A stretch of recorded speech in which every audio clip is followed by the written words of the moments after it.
Hi BookTube, my name is Laura and welcome to my channel. Today is the second, I should say do this too, of my TBR unboxings. In case you missed the first one, I hope you go back and watch it. I will hopefully remember to link it below. I have about half of my TBRs in boxes loosely alphabetized in my basement. And I thought it would be kind of fun and interesting to see what's in each individual box or bin and go through them. Hopefully I can maybe declutter a couple of them, unhaul. Based on the last one, I didn't unhaul anything, but I am thinking of unhauling that thriller about the missing kid I got from a book box, the name of which escapes me right now. I'm thinking about that just because that's not a subject that interests me, generally speaking. I mean, I know it's short and I could probably read it really quickly, but I don't know. We'll see. So I'm thinking about that. Anyways, today we are going through the letters C and D. Last time was A through C. This is C through D. I do have a separate box of the same size as this one. It's like a smaller Rubbermaid tote. It's like, let's see if I can lift it. It's this deep.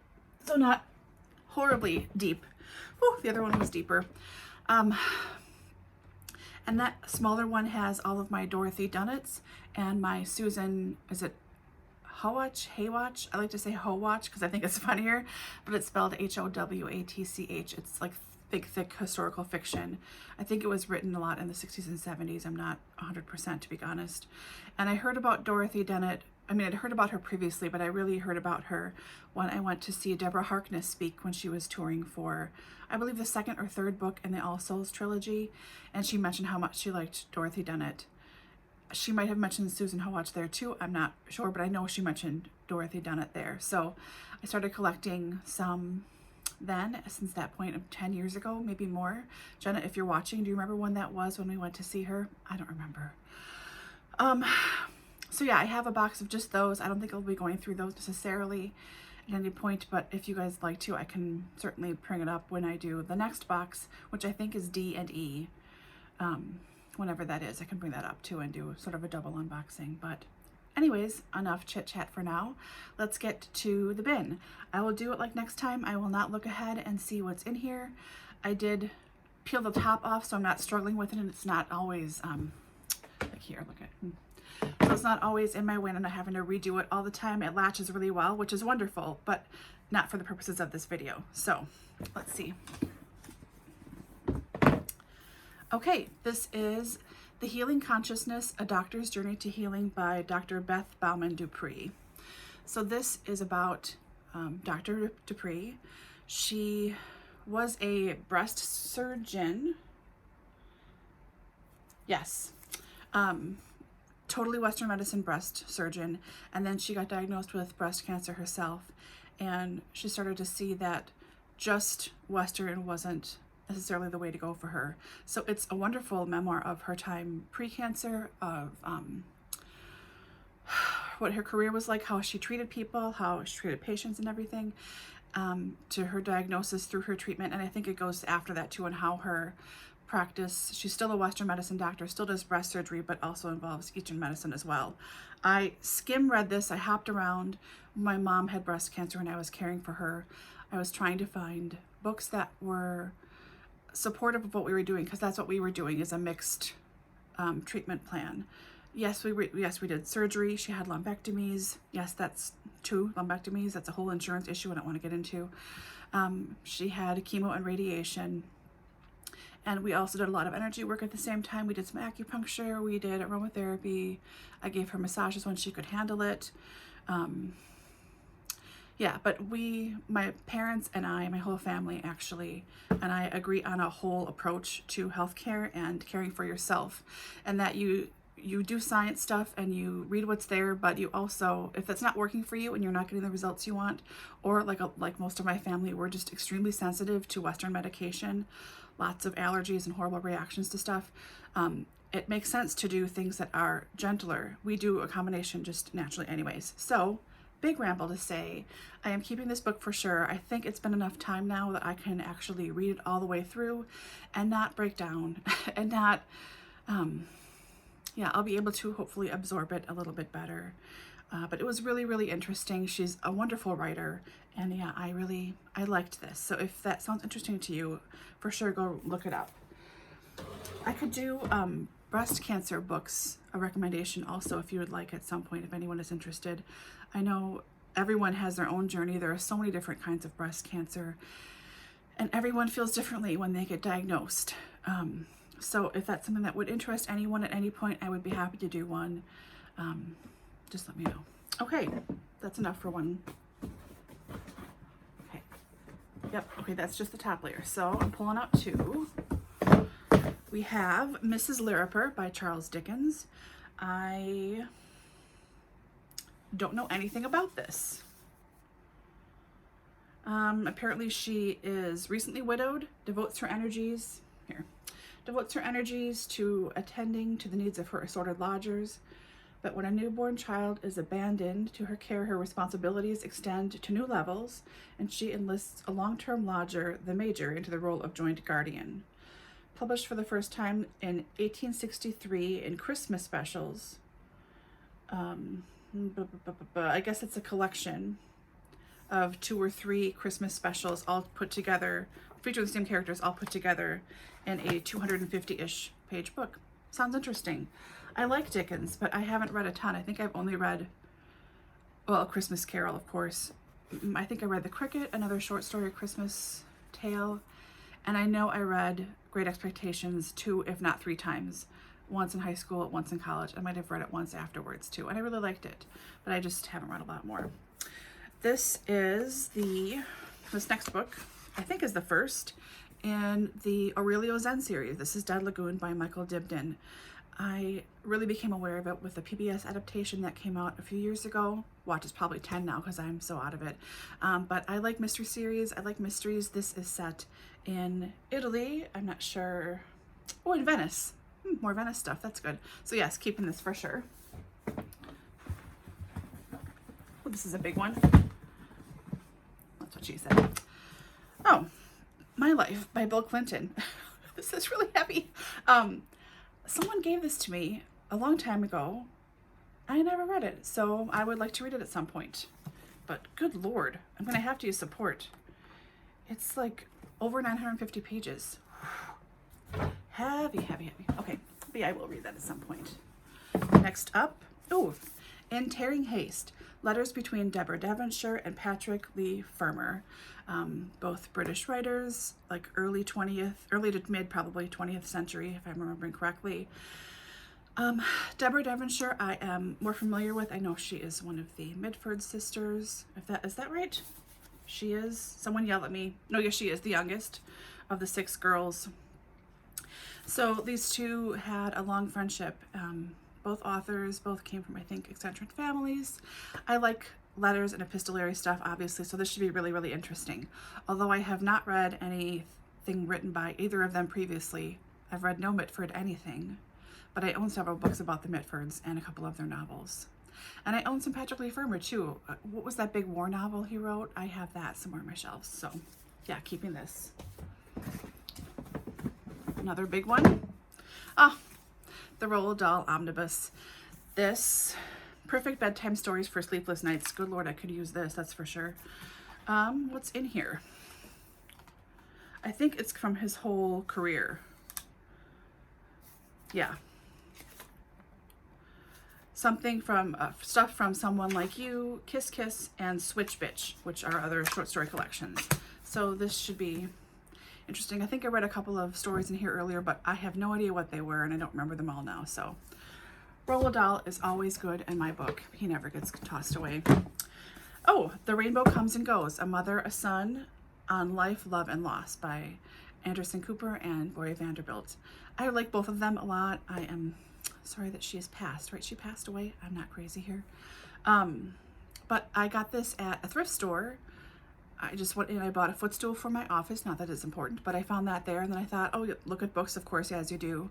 And they had a buy 2, get 1 free something. And I had 6 books in my hands, and I paid for 1, and she gave me all the rest of them. And this is one of the free ones. So thank you very much, thrift store. This should be interesting. I like memoirs a lot. Next Next up, India Black and the Shadows of Anarchy, a Madam of Espionage mystery by Carol K. Carr. Set in Victorian London. India Black, full-time madam and occasional secret agent, is feeling restless when Prime Minister Benjamin Disraeli sends word that he wants to meet with her alone. So excited I tossed it. Oh, good. A big, huge crane is going past. Fabulous. This is the third book, apparently, in this series. I don't think I own 1 and 2, but I have 3 waiting here. Okay. The Vine of Desire by Chitra Banerjee, Diva Kuruni. Let's try this again. Chitra Banerjee, Diva Kuruni. This is some kind of fiction. Explores the emotional ties between 2 lifelong friends and how they change when the husband of one is dangerously attracted to the other. Saucy. I will read this. I think I have another one of 2 of hers, but I don't know where they are. Oh, then I wonder, hang on. Yeah, okay. This is a trilogy. Don't know where I heard about them, and the covers don't match, which irritates the crap out of me. It just irritates the crap out of me. It's not a big deal. Generally speaking, I don't repurchase the books that I already own to get like matching copies unless the first few, unless it's like a long series. The first few don't match, and then like 4 through 15 match.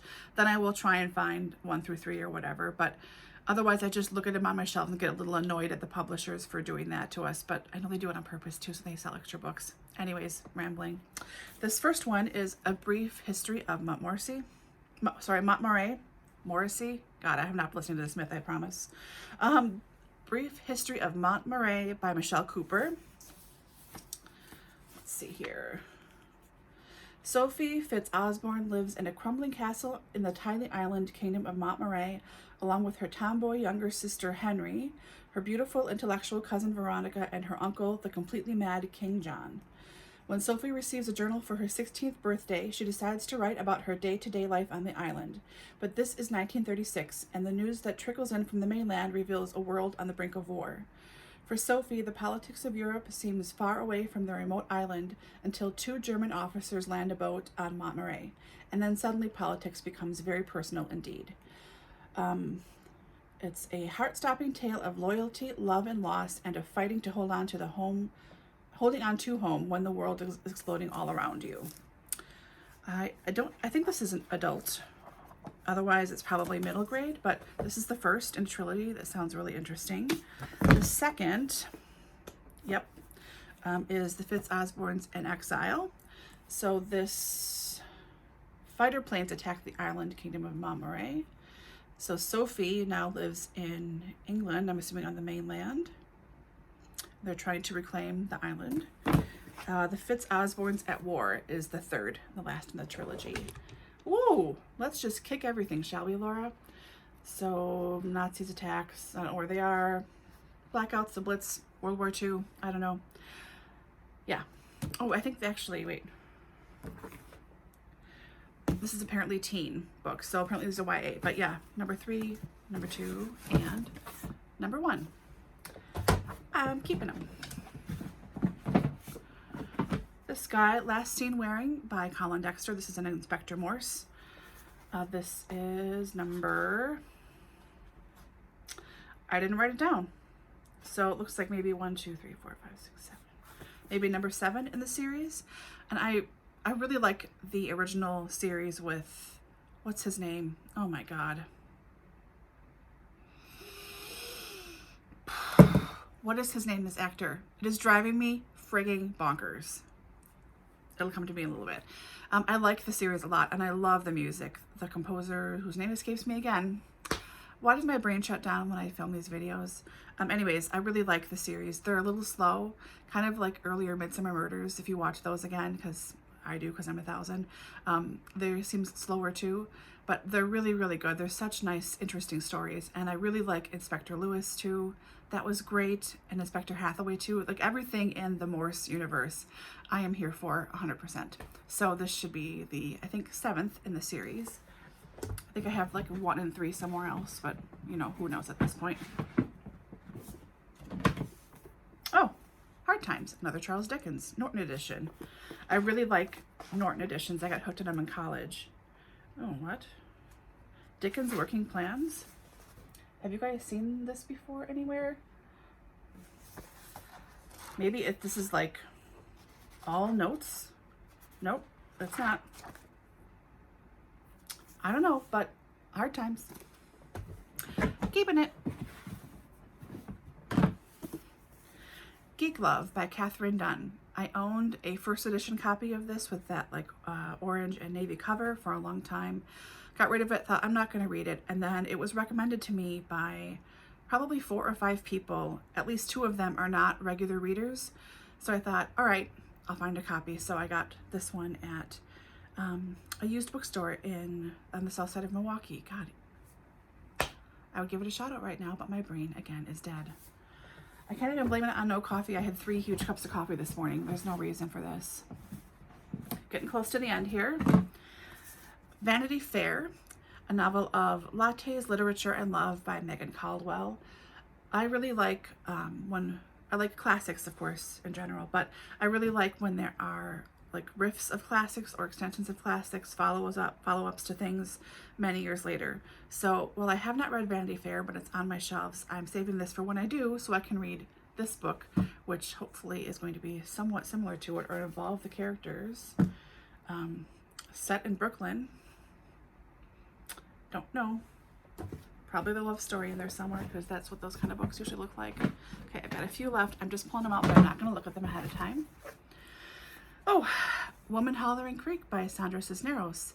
I also own The House on Mango Street, which is also unread by her. There's absolutely no reason for it. This is a story collection, short story collection. Characters give voice to the vibrant and varied life on both sides of the Mexican border. So this should be excellent. I'm sure it will be. This one is A Town Like Paris, Falling in Love in the City of Light by Bryce Corbett. I really like books. I like travel literature a lot, and I really like books set in France and Paris, so this should be another good one. I really could do a whole like TBR of France set books that I have not read yet. It's kind of sad. Speaking of France, here is Castles in the Air, The Restoration Adventures of 2 Young Optimists and a Crumbling Old Mansion by Judy Corbett. Not Bryce's wife, I don't think. Oh, I lied. This is not about France. This is about Wales, near Snowdonia. She and her soon-to-be husband, Peter. So yeah, no, not Bryce Corbett's wife.